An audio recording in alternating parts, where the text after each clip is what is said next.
¿Están viendo pantalla? Sí, doctor. Bueno, hoy vamos a avanzar el capítulo que corresponde al aparato respiratorio. Es un aparato que está conformado principalmente por las vías respiratorias y los pulmones, cuya función principal es el intercambio gaseoso entre el medio exterior y el interior, que estaría interior del cuerpo, que estaría básicamente conformado por los tejidos. Entonces, entre las múltiples funciones que tiene el aparato respiratorio, indicamos, más importante es el intercambio de gases, en la que el aire cargado de abundante oxígeno ingresa a los pulmones mediante las vías respiratorias. Aquí es intercambiado por el anhídrido carbónico que viene de los tejidos, y de esa manera entonces se produce este intercambio gaseoso, ¿sí? También tiene la función de la fonación. A nivel de las vías respiratorias, principalmente a nivel de la laringe, tenemos un órgano que se encarga de producir la voz, o sea, la fonación. Interviene en la excreción de agua y moco. El aire que exhalamos o el aire que eliminamos es húmeda. Y además, presenta secreciones que es el moco. Y por tanto, entonces, de esa manera se elimina agua y moco. Participa también en el olfato, o sea, en la percepción de los olores, porque a nivel del sistema respiratorio, principalmente a nivel de las fosas nasales, en el techo de las fosas nasales, se localiza la área olfativa donde se produce esta sensación. Y por último, se encarga del equilibrio ácido-base mediante el juego del intercambio gaseoso. Entonces, el aparato respiratorio, que comprende los pulmones y las vías respiratorias, sirve principalmente para proporcionar oxígeno a las células y el anhídrido carbónico producida por ellas a nivel de los tejidos. Para cumplir este objetivo, debe darse 4 sucesos que se conocen con nombre de respiración. Estas son la respiración o ventilación, que es el movimiento de aire hacia los pulmones, de fuera hacia los pulmones y de los pulmones hacia afuera.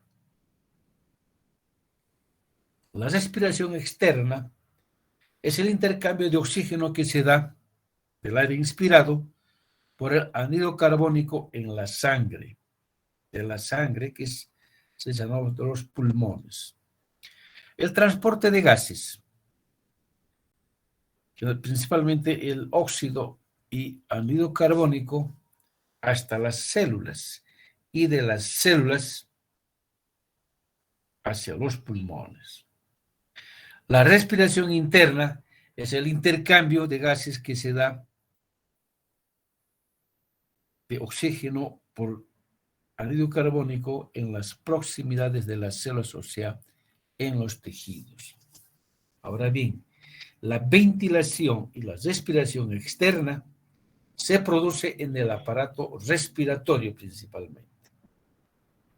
En cambio, el transporte de gases lo va a realizar el sistema circulatorio, puesto que sería la que se encarga de transportar todos los nutrientes y entre ellas el oxígeno. Y la respiración interna se va a dar en las células de todo el cuerpo. El sistema respiratorio se divide en 2 componentes. La porción conductora está dada básicamente por todos los conductos que introducen aire, y la porción respiratoria está dada al interior de los pulmones, que están alojadas en la cavidad torácica, sitio donde se produce el intercambio gaseoso. Entonces, así tenemos la porción conductora que está conformada o que se inicia a nivel de las fosas nasales, se continúa con la faringe, la laringe, la tráquea, bronquios, bronquiolos, y estas abarcan hasta los bronquiolos terminales. Y la porción respiratoria, como ya les dije, que es el sitio donde se produce el intercambio gaseoso, está conformada por los bronquiolos respiratorios, los conductos alveolares, los sacos alveolares y los alveolos. Bien, entonces estos son los componentes del sistema respiratorio. Vamos ahora a referirnos a cada una de estos órganos que conforman este sistema.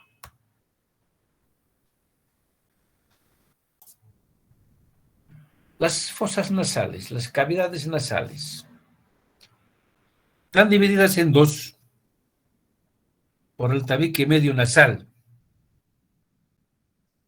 Tiene entre sus componentes que forman su estructura cartílagos y huesos. Las narinas, en la parte anterior, comunica con el exterior, y las coanas, en la parte posterior, comunica con la nasofaringe. Del techo y de las partes laterales de las fosas nasales, en cada una de las fosas nasales, se desprenden láminas óseas que se conocen con nombre de los cornetes nasales, que son el cornete nasal superior, el medio y el inferior. Así, la porción anterior de la cavidad nasal se conoce con nombre del vestíbulo, que está en la comunicación con el exterior mediante acá por la vestíbulo, donde se encuentran pelos muy finos que se conocen con nombre de vibrisas, que son los que se encargan de atrapar algunas partículas de tamaño grande que eventualmente estarían ingresando hacia las fosas nasales. En cambio, la región posterior, la cavidad nasal, está cubierta por una mucosa conformada por un epitelio respiratorio, que no es nada más que el epitelio pseudostratificado cilíndrico ciliado con células caliciformes. Este epitelio, denominado así epitelio respiratorio, está sobre su membrana basal y esta descansa sobre una lámina propia del tejido conjuntivo subepitelial, que es muy vascularizado. Además, presenta en esta capa glándulas seromucosas, hay tejido linfoide, puede haber formaciones linfoideas, los ganglios linfáticos, y entre las células encontramos fibroblastos y también mastocitos o las células cebadas. Las células plasmáticas también están presentes, productoras de inmunoglobulinas, protegen a la mucosa nasal de antígenos inhalados, así como de la invasión bacteriana. En el techo de la cavidad nasal, en la cara superior, concretamente del tabique nasal, encima de los cornetes superiores, se encuentra una región de una coloración ligeramente amarillenta, que es la región olfatoria, sitio donde se perciben los diferentes olores. Esta está revestida por un epitelio olfatorio. ¿Ya? Es nada más que el epitelio pseudoestratificado cilíndrico ciliado modificado, cuyas células que conforman son las siguientes. Las células olfatorias es un tipo de neurona bipolar, que está en este esquema, están aquí de color amarillo. Estas neuronas bipolares presentan en la parte apical vesículas olfatorias, unas dilataciones que se conocen como de vesículas olfatorias que presentan de 6 a 8 cilios, que son los cilios olfatorios. El axón, que se desprende de la parte basal de la célula, es una fibra revestida de una vaina de células gliales olfatorias, con mielina, similares a las células de Schwann. Las células sustentaculares son células cilíndricas que presentan microvellosidades apicales que están entre las células olfatorias, presentan un pigmento amarillento, principalmente localizada en la parte apical, que es el que se encarga de darle esa coloración amarillenta de la superficie olfatoria. Estas células están unidas por complejos de unión, ¿ya?, y tienen aproximadamente unos 50 a 60 milímetros de altura.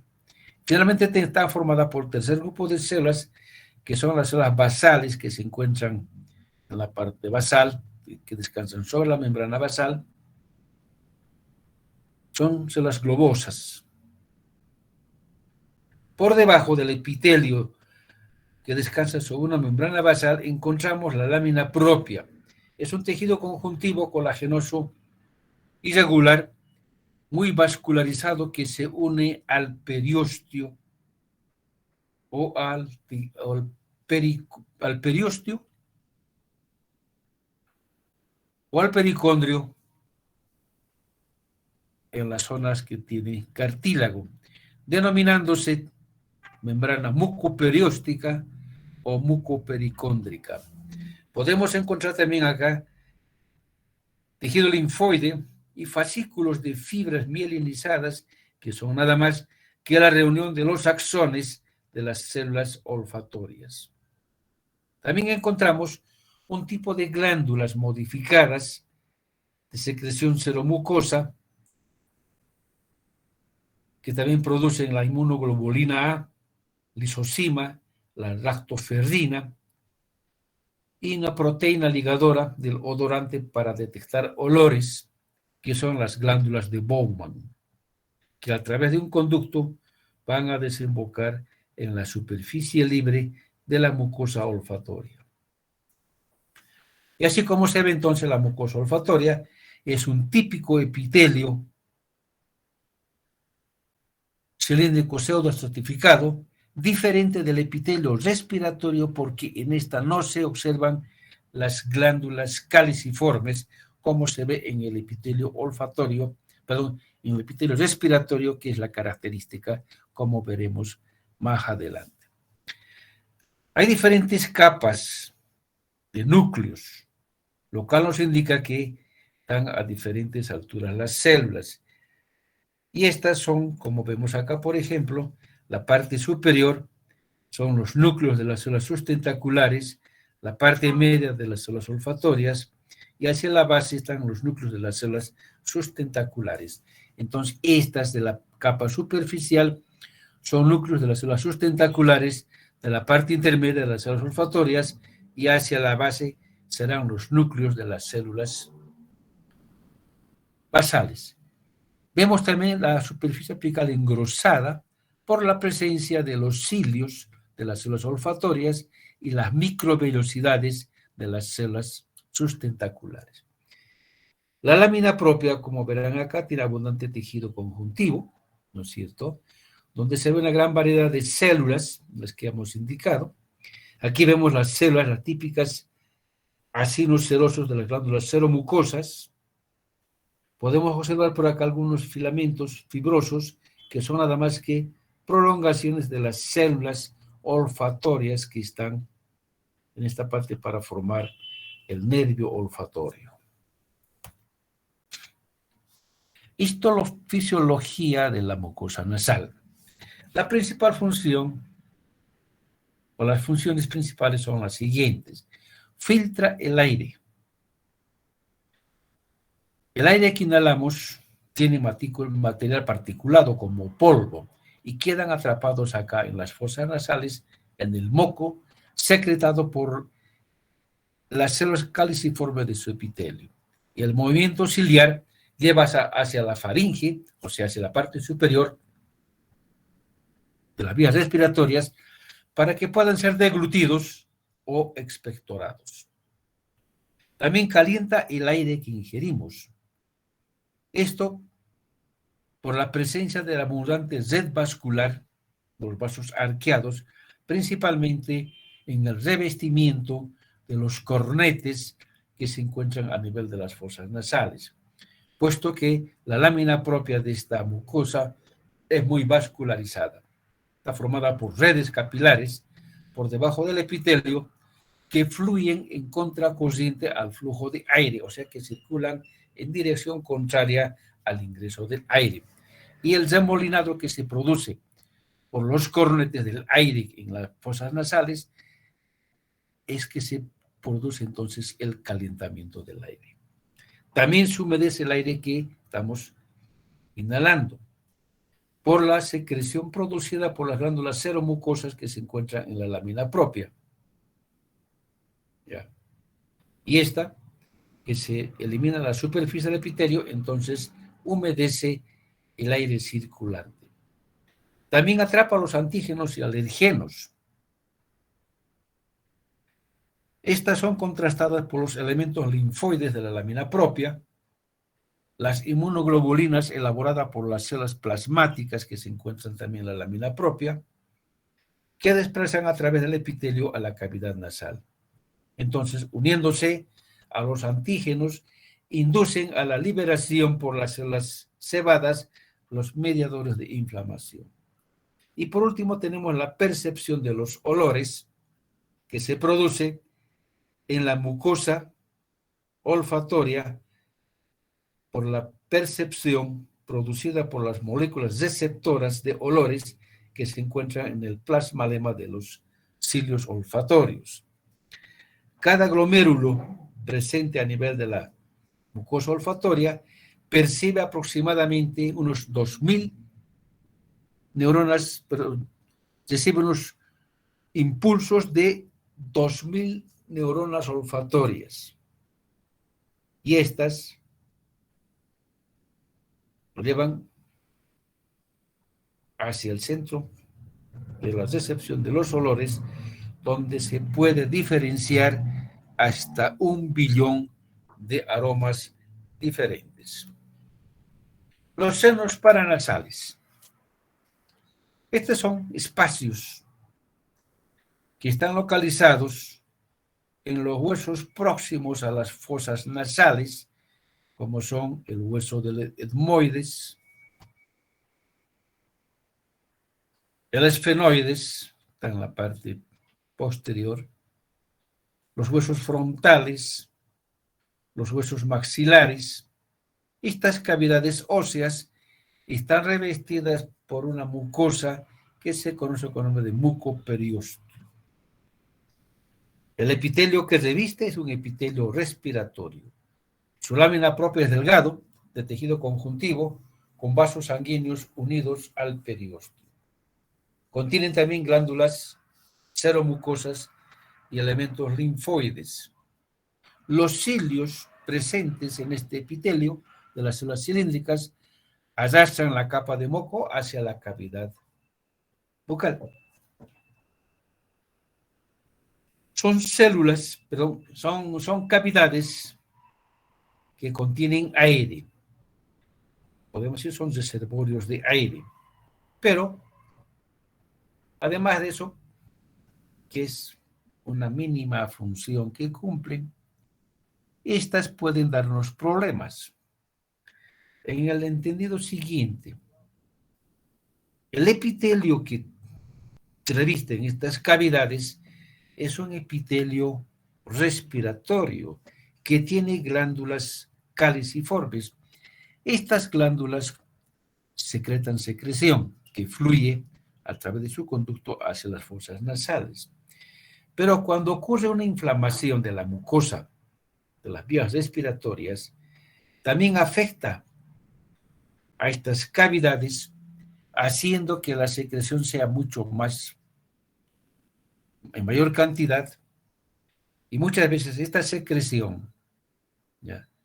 Se espesa y puede obstruir el orificio de drenaje, de tal suerte que la secreción producida no se elimina, se va acumulando y llega un momento en que comienza a presionar las cavidades de los senos paranasales por el acúmulo y la estadía que tiene esa secreción puede ser invadida por agentes patógenos, bacterias principalmente, y se produce una infección que son las denominadas sinusitis, que son patologías muchas veces muy rebeldes al tratamiento. A veces no ceden al tratamiento antibiótico y tienen que ser entonces tratados mediante procedimientos quirúrgicos. La nasofaringe se inicia a nivel de las coanas y se extiende hasta la abertura de la laringe. Tiene 3 componentes. La nasofaringe es revestida por epitelio respiratorio. La faringe oral media es revestida por un epitelio estratificado no queratinizado.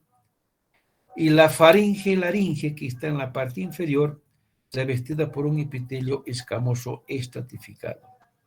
Este epitelio descansa sobre una lámina propia de tejido conjuntivo laxo, adenso y regular, muy vascularizado. También podemos encontrar a nivel de la lámina propia glándulas seromucosas y elementos linfoides, principalmente las amígdalas faringias. La laringes, continuación de la faringe, es un tubo corto, rígido, que tiene entre sus medidas 4 centímetros de longitud y 4 centímetros de diámetro. Es más o menos un tubo medio cúbico, formado un cubo, ¿no? La función, además del paso de aire hacia los pulmones, es el responsable de la fonación y impide la entrada de líquidos y sólidos al sistema respiratorio durante la deglución. Por la presencia de este cartílago, que es la epiglotis, que es muy móvil, que es el que se encarga de dirigir entonces los líquidos o sólidos que ingresan, ya sea hacia la vía respiratoria, el aire, o hacia la vía digestiva, los líquidos y los sólidos. Su pared está conformada por cartílagos hialinos y cartílagos elásticos, conectados por ligamentos, y el movimiento de estos cartílagos está controlada por músculos esqueléticos intrínsecos y extrínsecos, músculos propios de la laringe y músculos que provienen de estructuras vecinas. Los cartílagos hialinos entonces van a aportar el soporte cilíndrico de esta cavidad, y la epiglotis va a proporcionar una cobertura y abertura a la laringe. En la luz, en el interior, que está revestida por mucosa y por fuera está revestida por adventicia, presentan los pliegues vestibulares y las cuerdas vocales. Este entonces es la luz en sí de la laringe, y vemos acá los pliegues vestibulares y las cuerdas vocales. La lámina propia está por debajo del epitelio, es tejido conjuntivo laxo, y podemos apreciar la presencia de células adiposas y también la presencia de glándulas seromucosas y tejido linfoide. El borde libre del pliegue bucal está rodeado por ligamento bucal de tejido conjuntivo denso elástico. El músculo bucal, unido al ligamento bucal, modifica la tensión que se ejerce sobre los pliegues vocales y el movimiento de aire que ingresa por la hendidura glótica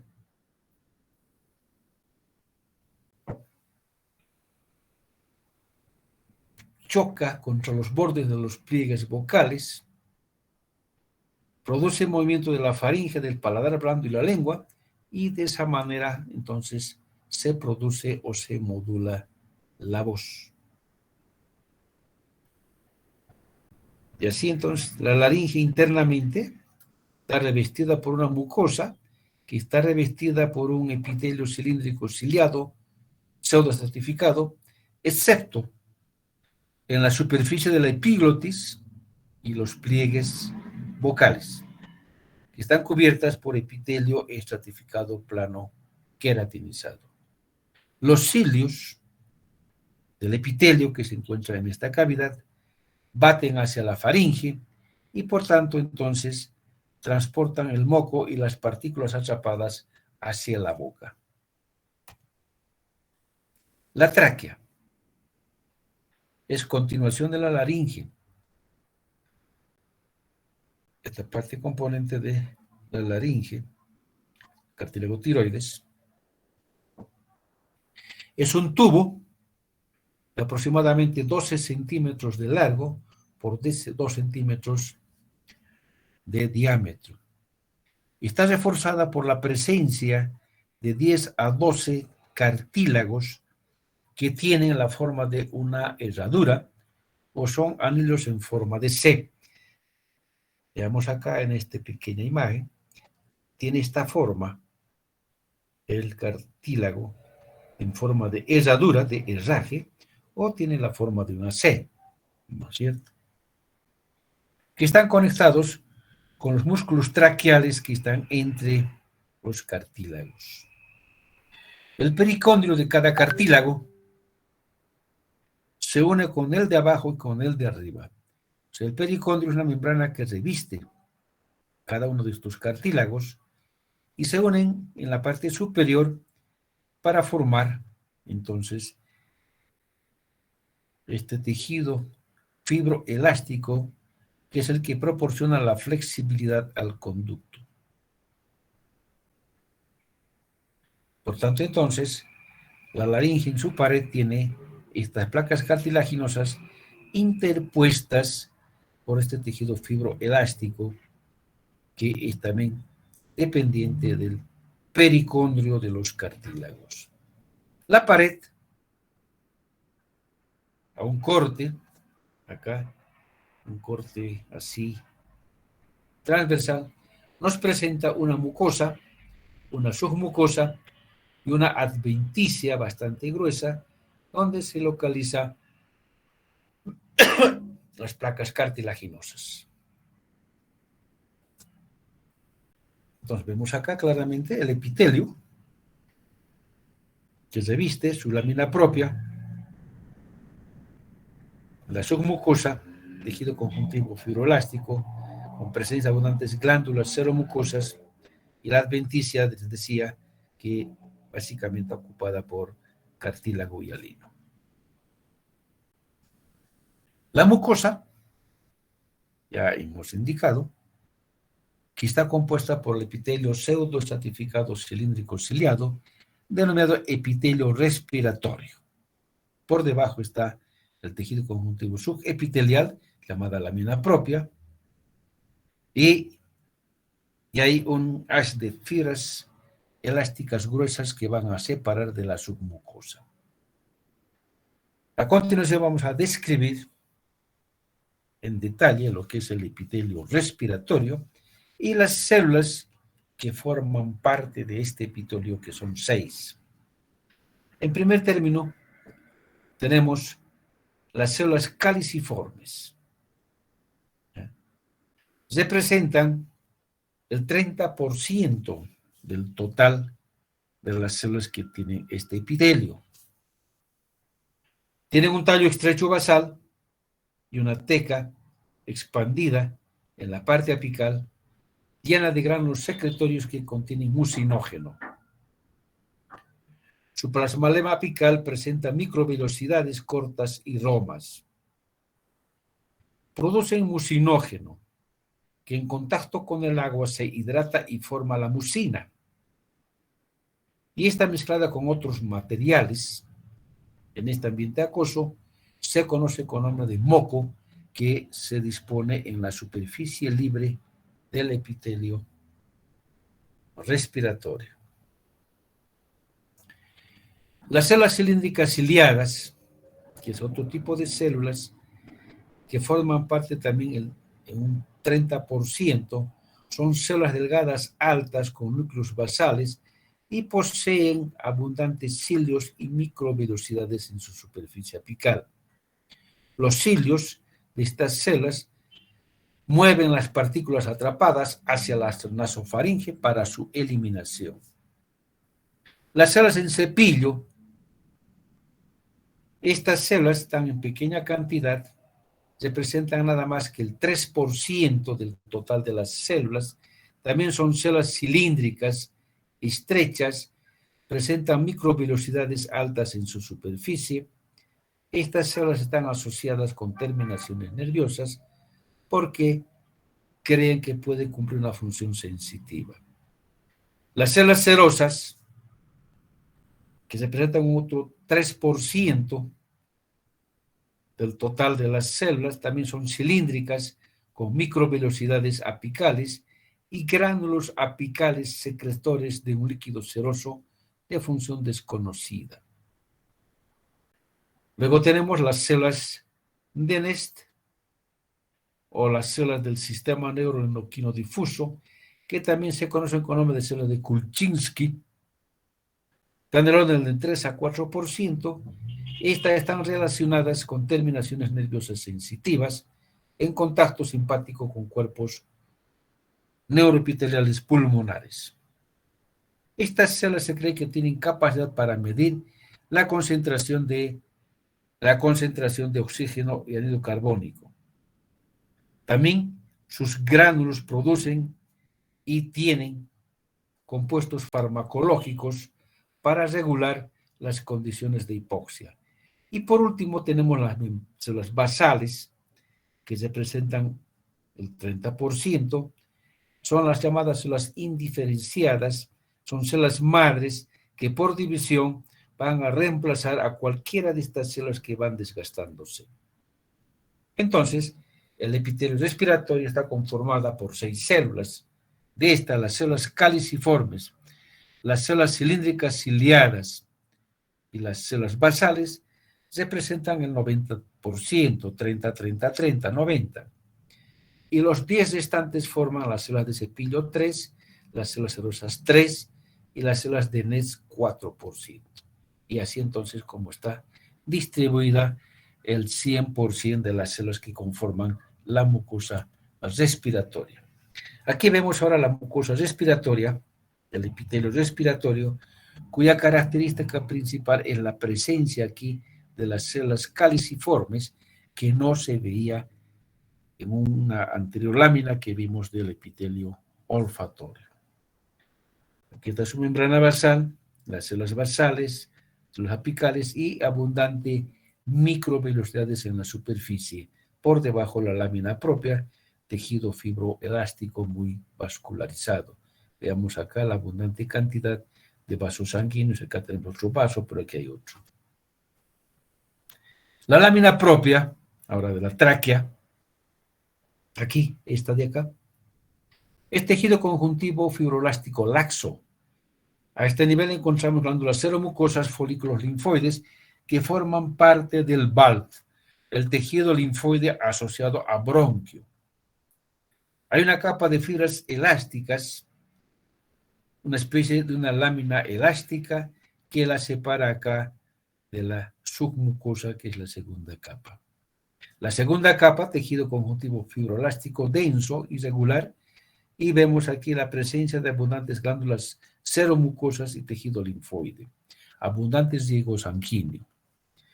Realmente la adventicia, la capa más externa, conformada por tejido fibroelástico, donde observamos los anillos cartilaginosos en forma de C o en forma de herradura. Son cartílagos hialinos, ya hemos dicho que están unidos unas con otras por tejido conjuntivo fibroso y músculo liso, que es el músculo traqueal.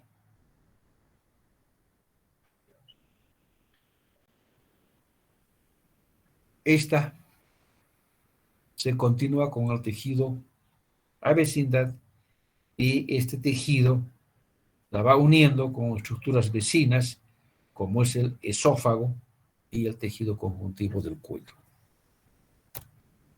Aquí vemos entonces la mucosa más ampliada, el epitelio, la mina propia, la submucosa. Aquí el tejido muscular de la capa adventicia, el cartílago hialino. El árbol bronquial.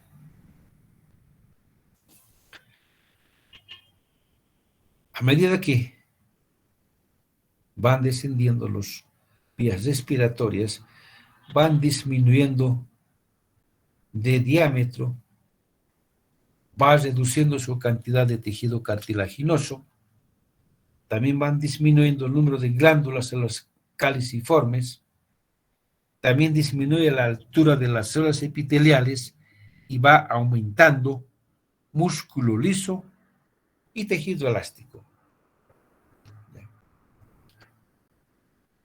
La primera división que se da es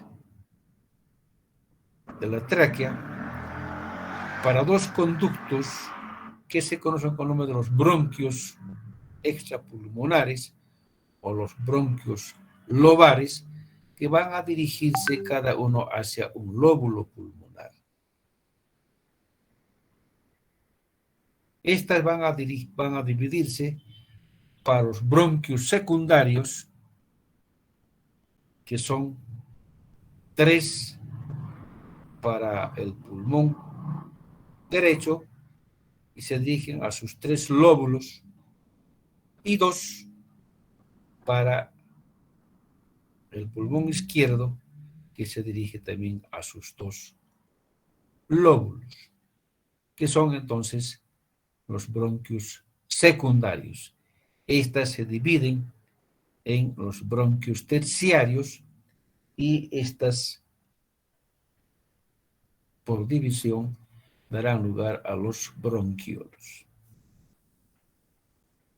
Desde la parte inicial de la división, estos conductos siempre van dividiéndose de a dos bronquios primarios, bronquios secundarios, terciarios, 2 bronquiolos y así sucesivamente, a los que se conoce con nombre la división dicotómica bronquial. Bronquios primarios o extrapulmonares se llaman así porque están todavía fuera del parénquima pulmonar. Son esta primera división de acá. Entonces sería esta de aquí, ¿no es cierto? Entonces originan por bifurcación de la tráquea. Su estructura es muy similar al de la tráquea que hemos definido o que hemos descrito, pero la diferencia está en que el diámetro es menor y las paredes son un poco más delgadas. Cada bronquio primario está, pues, al ingresar, acompañada por la arteria correspondiente, la vena y los vasos linfáticos o los linfáticos pulmonares. Así el bronquio derecho tiene una dirección ligeramente recta, en cambio el izquierdo es mucho más transversal. También podemos decir que el bronquio derecho va a tener 3 divisiones o una trifurcación para el lóbulo superior, medio e inferior. En cambio, el bronquio izquierdo va a tener una bifurcación para el bronquio superior y para el lóbulo superior y para el lóbulo inferior. Estas ramas penetran los pulmones y se denominan bronquios intrapulmonares o bronquios secundarios. Entonces, estos bronquios intrapulmonares, bronquios secundarios, llamadas también bronquios lobulares, van a dar lugar a los bronquios terciarios, que se conocen con el nombre también de bronquios segmentarios. Entonces, cada bronquio se dirige a un lóbulo pulmonar. Los bronquios terciarios van a penetrar a los segmentos broncopulmonares, que son en número de 10. Los anillos en C, que revestían la pared de la tráquea, en estos conductos son reemplazadas por placas irregulares de cartílago hialino. Ya no es uno solo, no son varios placas cartilaginosas que revisten toda la luz de estos conductos. Acá vemos solamente un conducto de manera parcial, ya aquí ya se observan entonces estas placas cartilaginosas. Hay también tejido muscular que se sitúa en la interfaz de la lámina propia fibroelástica y la submucosa. Aquí se ve entonces claramente el tejido muscular acá, o sea, en el límite de la mucosa con la submucosa. Hay también fibras elásticas que ingresan desde la parte externa, en este caso que es la adventicia, y se unen con otras fibras elásticas presentes en la pared bronquial. También estos conductos presentan mucosa, submucosa y la adventicia. La mucosa tiene un epitelio variable, ¿ya? Va bajando cada vez más, el epitelio pseudoestratificado va cambiando para epitelio cilíndrico y más hacia en profundidad, ya hacia la terminal, estas son ya de tipo cúbico o cúbico alto. La lámina propia es de tejido conjuntivo fibroelástico con presencia de glándulas seromucosas y abundantes nódulos linfoideos. El músculo liso, presente a este nivel, su contracción de esta hace que se modifique la luz de estos conductos. Por tanto, a diferencia de la mucosa de tráquea, que es ligeramente plana al interior, veamos acá, es ligeramente plano, fíjense aquí, ¿no es cierto? Esta pequeña imagen. Esta ya presenta pliegues, como observamos acá. Está dada por la contracción de la capa muscular. Es músculo liso. La submucosa es tejido conjuntivo laxo, hay glándulas, hay tejido adiposo y vemos entonces el cartílago en forma de placas ya descritas, placas discontinuas. Y finalmente, la adventicia es un tejido conjuntivo muy delgado que se continúa ya con estructuras vecinas, más concretamente con las cavidades alveolares, como se ve por acá en la parte superior, puesto que estamos dentro de los pulmones. Los bronquiolos son conductos que van de la segmentación décima a la decimoquinta, o sea, de la décima a la decimoquinta generación de la ramificación dicotómica.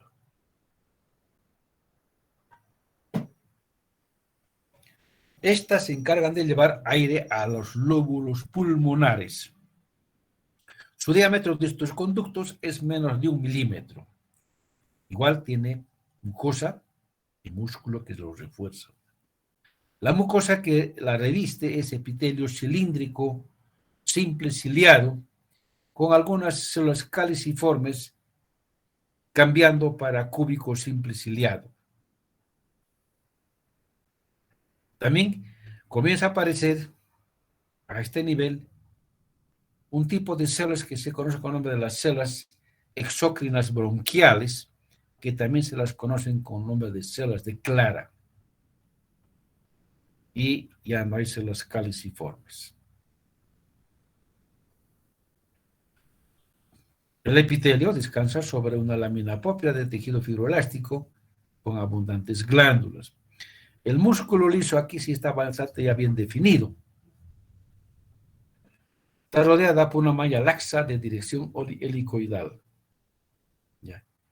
Del tejido fibroelástico se proyectan fibras elásticas que se conectan con similares y estas fibras, durante la inhalación del aire, producen una tensión en las paredes bronquiolares, que son las que se encargan de conservar la permeabilidad. Como verán en esta imagen, la pared de estos pequeños conductos ya no tienen cartílago.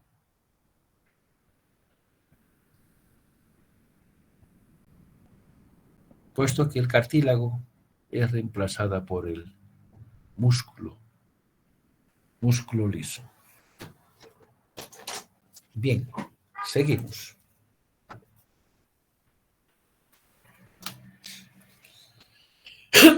¿Qué son las células exocrinas bronquiales, llamadas también células de Clara? Son estas que estamos observando acá, en el epitelio. Aquí el epitelio de los bronquiolos se hace un epitelio simple, cúbico alto o cúbico, ¿no es cierto? Por tanto, son células que tienen una cúpula que sobresale de la superficie del epitelio, tienen microvellosidades muy cortas y romas en su superficie apical. La característica de estas células es que su citoplasma presenta abundantes gránulos de glucoproteínas.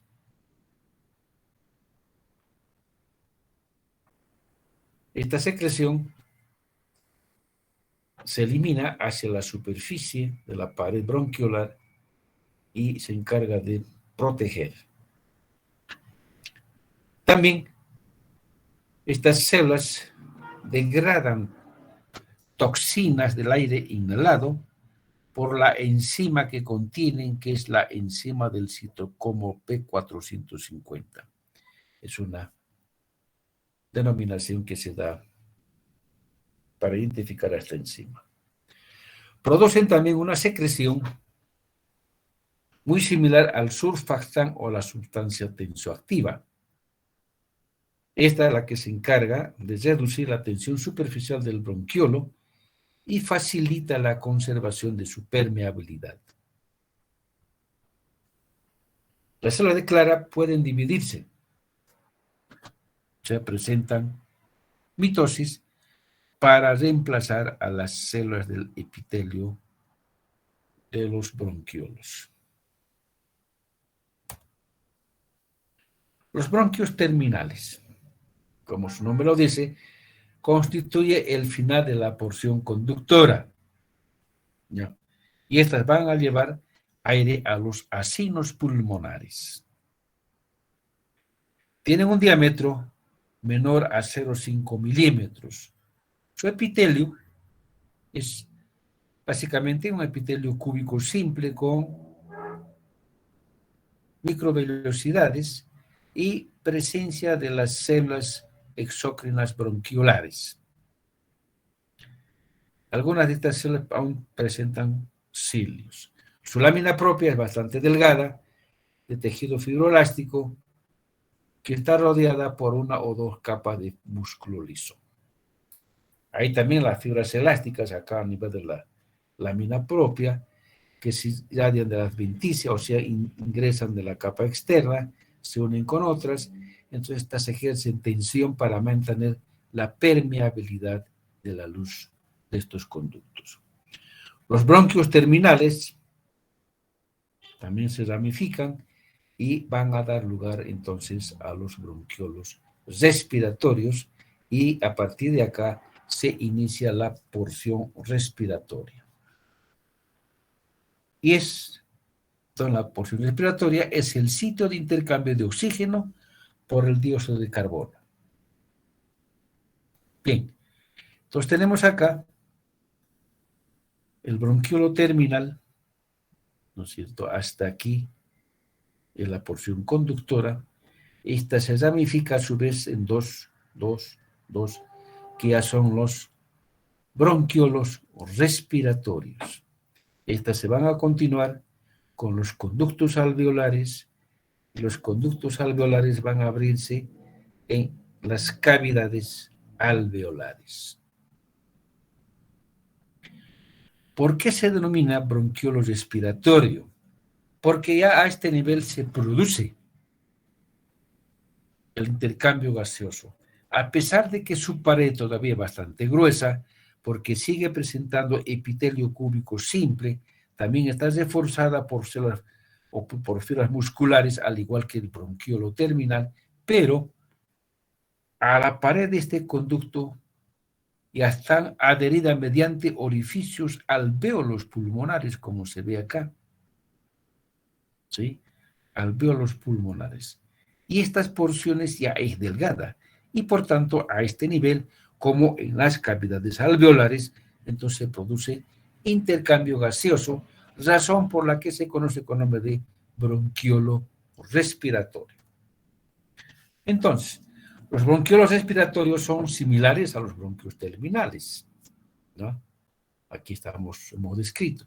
Es el bronquiolo terminal y se continúa, que tiene la misma estructura, pero con esa diferencia de que se adhieren a su pared los alvéolos, compuesta por epitelio plano simple, donde se produce intercambio gaseoso. Entonces, esta porción de acá, en esta imagen de microscopía, es el bronquiolo respiratorio. Vean acá todavía en epitelio cúbico, algo de lámina propia, fibras musculares, y estas son esos orificios donde se va a estar revestida por epitelio plano. El conducto alveolar es continuación del bronquiolo respiratorio.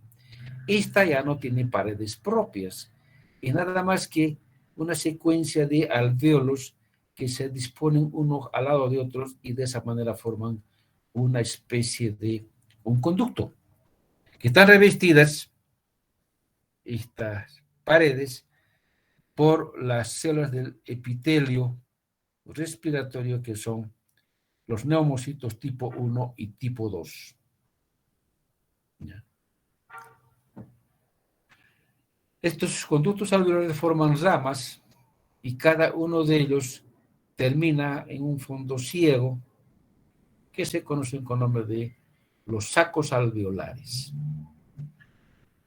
Entonces, los sacos alveolares son las terminales invaginadas que tienen grupos de alvéolos en forma de racimos que se abren en un espacio común denominado vestíbulo. Por tanto, entonces, el vestíbulo es un espacio común donde se abren los sacos alveolares. ¿Ya? La pared de todas estas estructuras tiene tejido conjuntivo, principalmente a nivel de los alvéolos, y se conoce con el nombre de tabique interalveolar.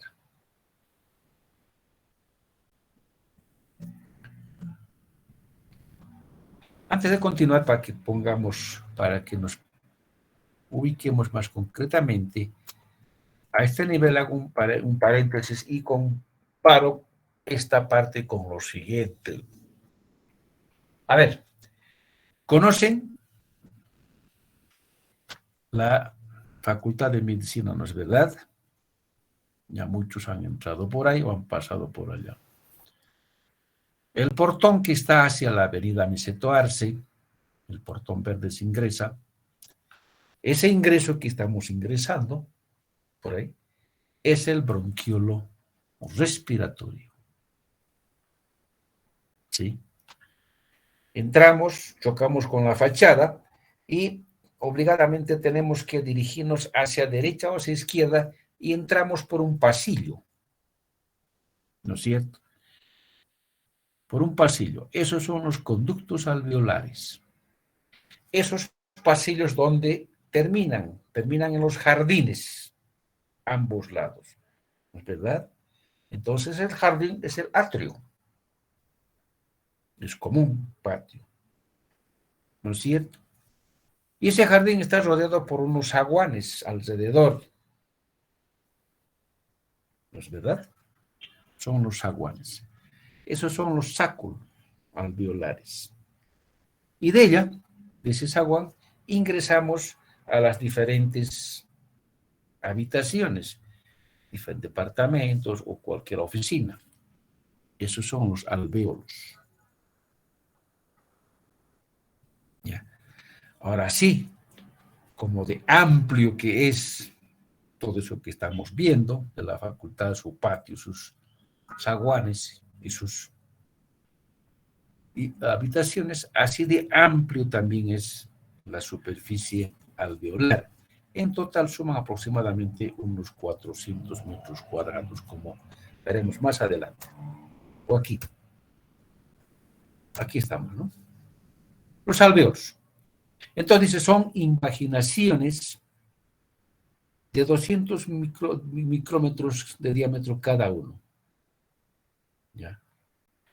Están a continuación los bronquiolos respiratorios, también están los conductos y los sacos alveolares. Son estas estructuras que ven acá en este dibujo esquemático, y en la histología son estas cavidades. Cada una de estas cavidades están unas al lado de otras, y entonces son los alvéolos. Sus paredes son delgadas, por lo que es a este nivel que se produce el intercambio de anhídrido carbónico con oxígeno. Hay aproximadamente 300 millones de cavidades alveolares que le dan un aspecto esponjoso al pulmón, y sumando todas estas cavidades podemos tener una superficie de aproximadamente unos 140 metros cuadrados de área. Entonces decíamos que están revestidas sus paredes por un epitelio conformado por dos tipos de células, que son los neumocitos tipo 1 y tipo 2, que descansan sobre una membrana basal prominente. Estos alvéolos tienen el denominado conducto alveolar, por donde ingresa aire a cada una de estas estructuras, que está controlada por un esfínter de una célula muscular. Estos esfínteres están incluidos en colágeno tipo 3, o sea, fibras reticulares, y a ese conjunto se conoce como el botón de músculo liso. Cada una de las paredes de los alvéolos están separados por los tabiques interalveolares. Estos tabiques muchas veces son amplios y en algunos son muy estrechas, donde las membranas basales están fusionadas unas con otras. Aquí vemos una cavidad, tenemos acá otra cavidad. Ahí vemos claramente el epitelio que reviste esta cavidad, el epitelio que reviste esta cavidad, y en el intersticio está, o entre las dos está aquí, esto que estoy mencionando, que es el tabique interalveolar, donde vemos, por ejemplo, la presencia acá de vasos sanguíneos con glóbulos rojos. Entonces, este epitelio que reviste está conformada por dos tipos de células. Los neumocitos tipo 1, también llamadas células alveolares tipo 1 o células alveolares planas, son típicas células planas. Se presentan el 95% del total de las células que recubren los alvéolos. Entonces, un epitelio plano simple, las células que tienen más o menos unos 80 nanómetros de amplitud. La región del núcleo es ancha y está rodeada de organelas. Tienen uniones ocluyentes entre las células que evitan entonces el escape del líquido extracelular hacia la cavidad alveolar o hacia la luz. Estas células epiteliales descansan sobre una membrana basal y su superficie luminal, a la superficie que mide de ser cavidad, está cubierta por el factor tensoactivo. El neumocito tipo 2, llamadas también células alveolares grandes o células septal, porque se localizan generalmente en las esquinas de los alveolos, son esta, están aquí en las esquinas de los alveolos, por eso se llaman células septales, llamadas también célula alveolar tipo 2. Son más numerosas que las de tipo 1, pero solamente representan el 5% de la superficie alveolar. Son células cúbicas, como vemos acá, que presentan una cúpula entre las células, forman uniones oclusivas, ya sea unidas con las células tipo 1, tal cual se decíamos en las esquinas, por lo que se llaman células septales.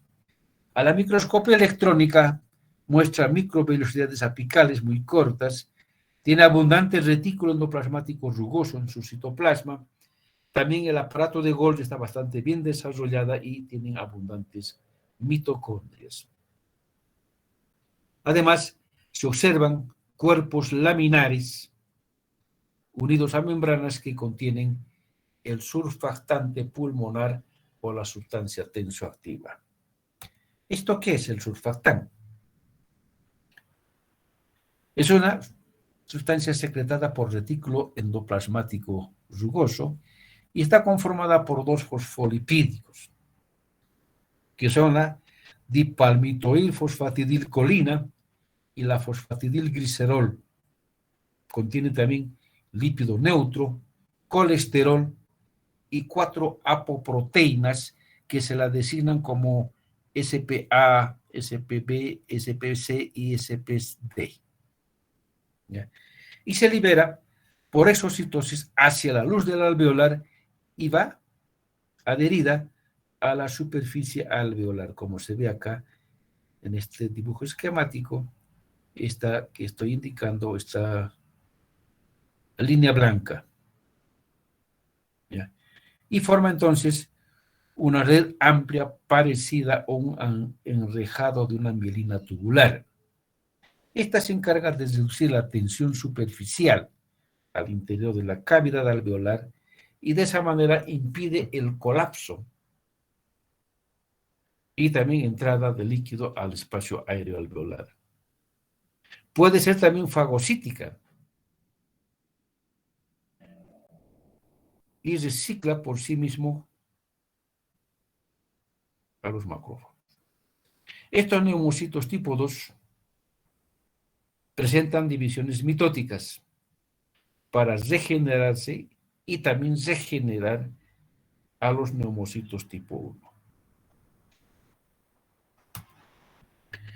Los tabiques intraalveolares. Entonces, es una franja de tejido conjuntivo que está entre los alvéolos. ¿Sí? Aquí hay una cavidad alveolar, tenemos acá otra en este dibujo esquemático. Y aquí está, entonces, esta pared de los tabiques intraalveolares donde no se ve esta separación, ¿no es cierto? Y revestida a ambos lados por el epitelio alveolar. Se van separando los alvéolos y pueden ser de diferentes anchuras. Hay sitios en que es tan delgado que solamente cabe un vaso sanguíneo. Hay otros sitios donde hay bastante tejido conjuntivo, inclusive también hay vasos que están muy libremente. Esta pared se encarga de la permeabilidad y proteger contra el daño durante la distensión de las cavidades alveolares. Hay célula muscular lisa, ¿no es cierto?,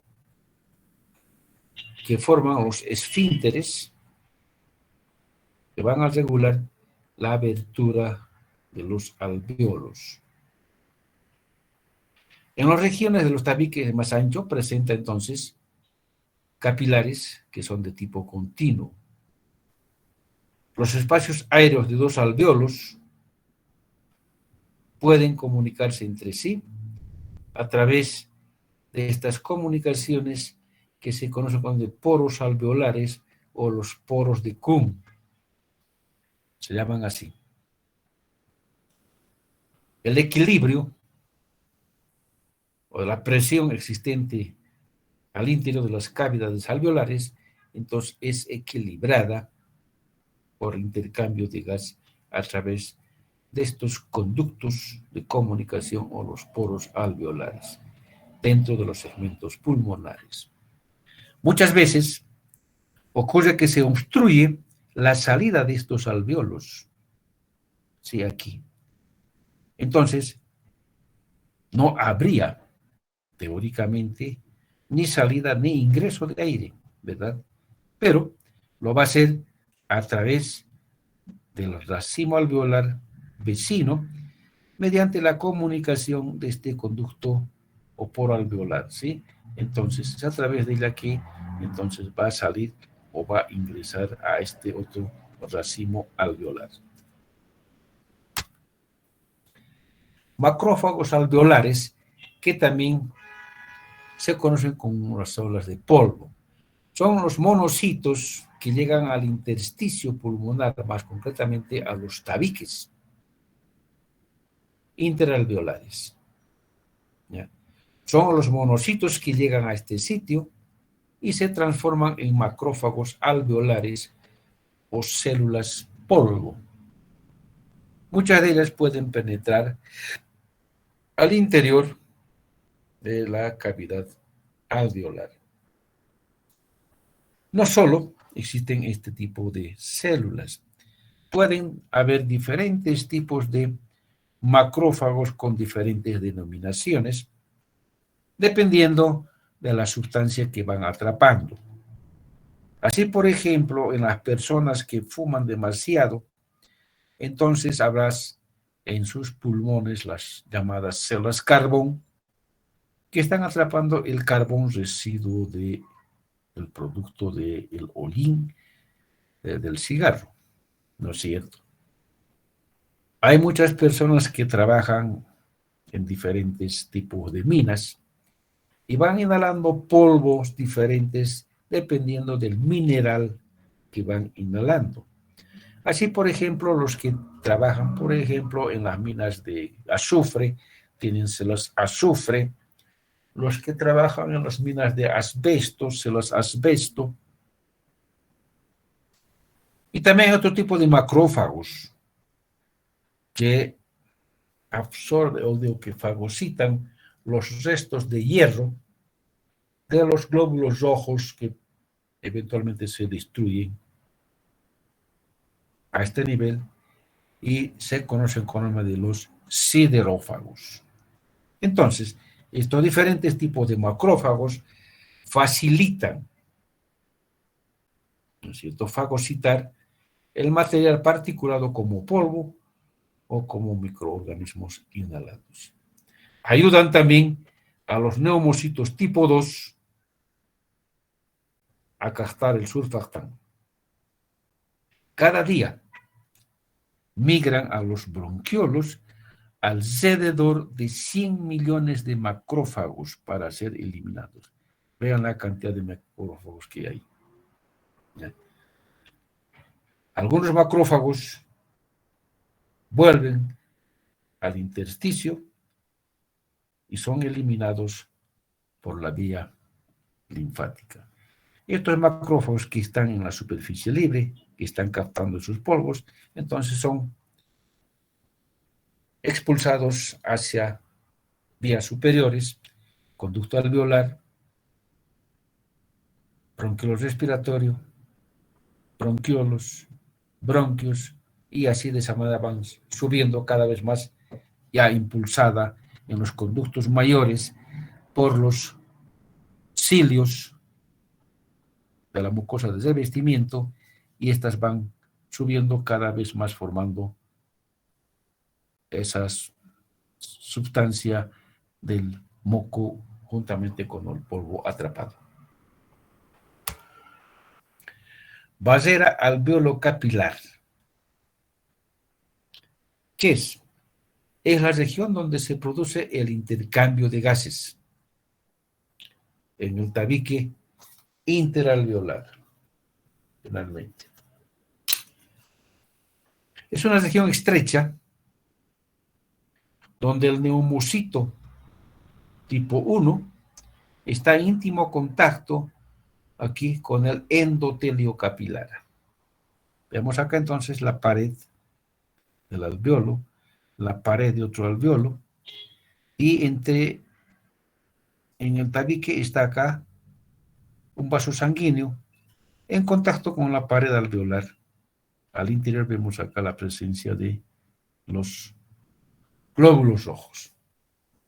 Entonces, el sitio donde las láminas basales de dos epitelios se fusionan, el epitelio alveolar y el epitelio del vaso sanguíneo.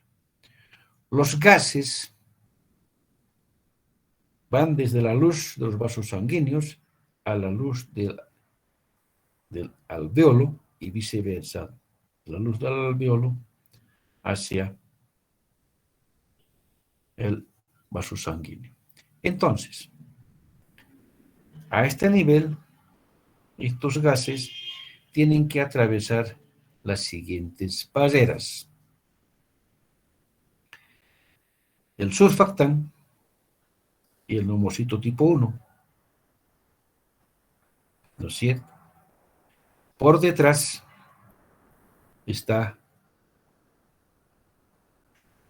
perdón, aquí. Esta es la pared alveolar y este es el vaso sanguíneo, ¿no? Entonces atraviesa acá el surfactán y alveolo y su membrana basal. Y por lado del capilar están las células endoteliales del capilar continuo, y entre los dos epitelios está acá las láminas basales fusionadas. Entonces, en cualquier dirección que vayan, estas tienen que atravesar estas barreras. Aún además todavía hay una ligera capa líquida a este nivel por delante del surfactán antes de tomar en contacto con el aire. Y lo propio, una vez que atraviesa la pared del endotelio, antes de llegar al glóbulo rojo, todavía tiene que pasar una capa líquida que es el plasma, aquí, ¿no? Entonces todavía entonces va complicando más todavía esta pared donde atraviesan los gases.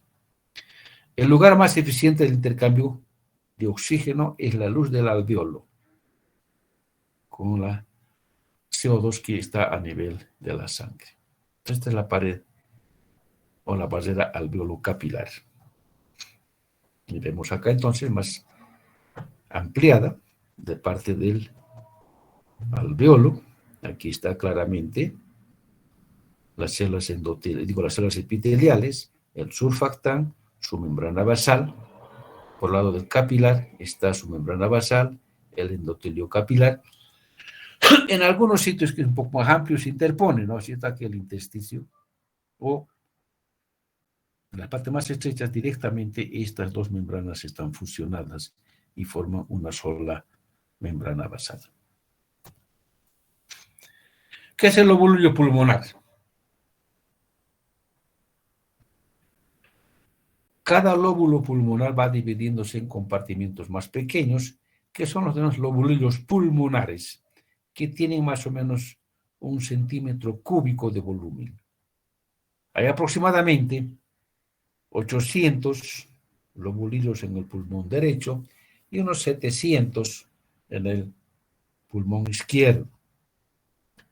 A cada lobulillo, aquí, va a llegar un bronquiolo, el bronquiolo terminal, y esta va a dividirse aproximadamente una docena de ramificaciones más finas, que son los bronquiolos respiratorios, ¿no? Bronquiolo terminal, los bronquiolos respiratorios. ¿A qué llamamos acino pulmonar? Es el espacio formado por un bronquiolo terminal que contiene al bronquiolo respiratorio y a los conductos alveolares. Sería esto, un acino. Es un lóbulo y esto es un acino donde está llegando un bronquiolo terminal y se continúa con el bronquiolo respiratorio y los conductos alveolares. Y la unidad bronquiolar respiratoria, entonces, es la unidad funcional que consiste en un bronquiolo respiratorio y sus alveolos. Esta de acá. Esta. Bronquiolo respiratorio y sus alveolos. O aquí, bronquiolo respiratorio y sus alveolos, concretamente este acino. La cavidad pleural. La cavidad torácica, el tórax que aloja a los pulmones, tiene un recubrimiento, ¿ya?, que es una membrana serosa que se conoce con el nombre de pleura. ¿Sí? Esta está compuesta por un epitelio escamoso simple y tejido conjuntivo. Entonces, es esta, la pared que va a revestir el interior de la pared del tórax, ¿no es cierto?, la cavidad torácica. Entonces, acá donde se está esta parte de la pleura, que es la pleura parietal, que va a revestir entonces la pared de la cavidad torácica. Y la pleura visceral, que sería esta línea de color azul, que va a revestir la superficie externa de los pulmones. Ahora, entre estas dos paredes va a haber un espacio, esta de acá, que se conoce con el nombre de la cavidad pleural. Es un espacio entre las dos pleuras, la parietal y la visceral. Es un espacio que contiene un líquido seroso, y ese líquido es el que va a facilitar los movimientos pulmonares durante la ventilación.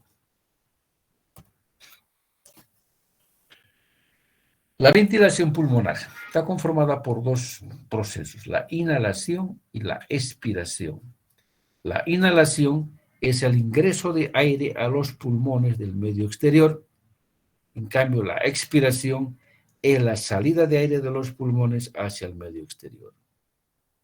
Para que ocurra ingreso, tiene que haber la contracción de los músculos del diafragma, los músculos intercostales, los músculos escalenos y otros músculos que están en las porciones de los pulmones. Y además, tiene que haber un diferencial de presión atmosférica en la cavidad pleural. ¿Ya? Entonces, esto hace que lleve aire del exterior hacia los pulmones. En cambio, por una respiración tiene que existir una relajación de los músculos de la respiración y una reducción del volumen de presión en las cavidades pleurales, y tiene que haber una elevación entonces al interior de esta, lo que va a facilitar la salida de aire de los pulmones. En una expiración forzada se contraen los músculos intercostales internos, los músculos abdominales, produciéndose entonces así el abandono adicional, ¿no es cierto?, de aire que queda atrapado en los pulmones. Y con eso terminamos este capítulo que corresponde a sistema respiratorio. Yo les agradezco su asistencia a esta parte de la clase teórica. No sin antes recordarles a este mosquito. ¿Conocen cuál es? ¿Alguien sabe? Aedes aegypti. Es el Aedes, ¿no es cierto? ¿Transmisor de qué es? ¿Qué nos transmite? Dengue. ¿El dengue? ¿Qué más? Dengue, Zika y la chikungunya. Dengue, Zika, chikungunya. Entonces, tomar en cuenta, ¿no? Si todo es así, este mosquito tiene esas manchitas blancas en la cabeza, en el tórax, en la parte del abdomen, en las patas, que la caracteriza del mosquito común, o que lo diferencia del mosquito común.